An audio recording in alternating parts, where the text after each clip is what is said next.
တူစောကစားတူစားချက်ပြီးအနာဂတ်အိမ်မက်တွေကိုပုံဖော်ခဲ့ကြတဲ့ကြောင်းကတငယ်ချင်းတွေငါတို့တွေတရားနဲ့တရားစနောင်းခဲ့ကြတာတွေမုတ်တူစားခဲ့တာတွေကြောင်းပေးရဆိုရှောက်သွားခဲ့ကြတာတွေကခုထိမျက်စိထဲမှာမနေကလိုပါပဲအချိန်တွေကြာလို့လူချင်းဝေးနေကြပေမဲ့အဲ့ဒီတော့ငါရိုးသားခဲ့တဲ့တန်ရုံးစင်တွေကတော့အမြဲတမ်းရှင်နေနေစေပါရွှေရောက်လာပြီးဘဝအတွက်ရုန်းကန်ကြတဲ့အခါမှာတော့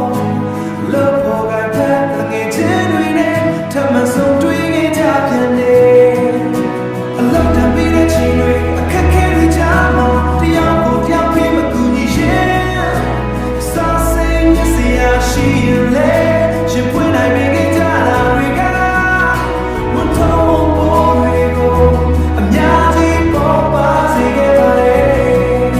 အလုံးသဘောရဆုံးတွေ့ခဲ့ကြပြီမဲ့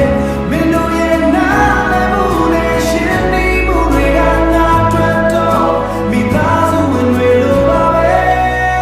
အချို့ငယ်ချင်းတွေကတော့ချိန်နေမျိုးကြောင့်ကလန်းစီဝေးကွာသွားကြပြီတချို့ကလည်းကိုယ်စီတွေနဲ့လုံးဝနေကြရလို့ဆက်သွယ်ပြတ်နေကြတာမျိုးလည်းရှိနိုင်ပါတယ်ဒါပေမဲ့ဘယ်နေရာမှာပဲရှိလို့ချိန်နေမှာပဲဖြစ်နေပါစေ